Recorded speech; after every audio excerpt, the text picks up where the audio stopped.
Bonjour à toutes et à tous, bienvenue dans Petite Lumière. Moi, c'est votre serviteur David. J'espère que chacun de vous se porte bien. Quant à moi, la grâce de Dieu m'accompagne. Aujourd'hui, j'aimerais parler d'un petit sujet avec vous qui est tiré de 1 Thessaloniciens chapitre 5, le verset 16, qui dit « Soyez toujours joyeux ». Soyez toujours joyeux. C'est une recommandation que l'apôtre Paul a donnée à l'église de Thessalonique, qu'ils doivent toujours être joyeux quelles que soient les situations, quelles que soient les circonstances, que la joie doit toujours remplir leur cœur. Mais aujourd'hui, nous constatons avec grand regret qu'à l'église, beaucoup de personnes sont frustrées, beaucoup de personnes ne connaissent pas la joie, beaucoup de personnes ne peuvent avoir un cœur joyeux, peut-être des frustrations de la vie. Certains à cause des prières non exaucées, certains parce qu'ils ont cherché le mariage et n'ont pas trouvé, certains ont cherché un emploi et n'ont pas trouvé, d'autres dans un foyer cherchent des enfants n'ont pas trouvé. Et ça apporte beaucoup de frustration, de telle sorte que on commence même parfois à renier même la grandeur et la puissance de Dieu. Mais aujourd'hui, j'aimerais nous dire quelque chose, c'est ceci. On n'est pas joyeux parce qu'on a ci, parce qu'on a ça. Mais le simple fait que nous soyons déjà en vie est une grâce pour nous, est un moyen pour nous d'être joyeux.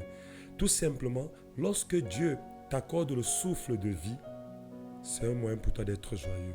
Et être joyeux est un état d'esprit. C'est comme la pauvreté, c'est comme beaucoup d'autres choses, c'est un état d'esprit. Il y a des personnes que leur joie est basée sur quelque chose, leur joie est fondée sur quelque chose. Mais toujours est-il que si cette chose est ôtée, la joie va quitter. Mais aujourd'hui, j'aimerais que tu puisses regarder les choses dans une autre perspective, dans une autre dimension.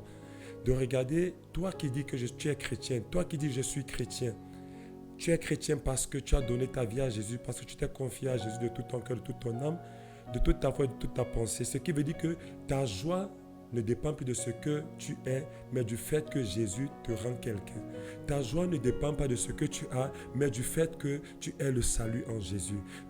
Lorsque tu penses au sacrifice de Jésus à la croix, ça doit te remplir de joie. Pourquoi? Parce que tu sors de quelque part pour un endroit que tu ne méritais pas. Tu quittes de la poussière pour t'asseoir sur la table des rois, sur la table du roi avec Jésus-Christ. Tout simplement pourquoi? Parce qu'il a offert sa vie pour toi. Et cela doit te remplir de joie. Donc mon bien-aimé, ta joie ne doit pas dépendre des circonstances de la vie. Ta joie ne doit pas dépendre de ce que tu peux avoir, mais ta joie doit dépendre de Dieu. En toute chose et en toute circonstance, regarde, lève les yeux vers le Seigneur. Comme le psalmiste le disait, je lève les yeux vers les montagnes d'où me vient le secours. Le secours me vient de l'Éternel. Oui, si tu mets ta confiance en l'Éternel, alors ta joie viendra de l'Éternel. Mais si tu mets ta confiance aux hommes, ta joie viendra aussi des hommes. Et lorsque les hommes vont te décevoir, tu vivras dans la tristesse, dans l'amertume et tu ne connaîtras jamais la joie.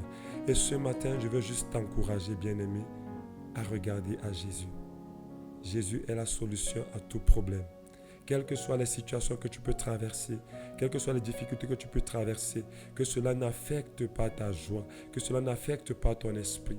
Comme il est écrit dans Proverbe chapitre 17, verset 22, un cœur joyeux est un bon remède, mais un esprit abattu dessèche les eaux.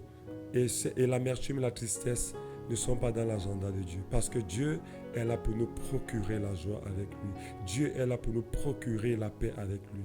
Alors, à partir de ce jour, mets ta confiance en Jésus et fais de lui ta joie.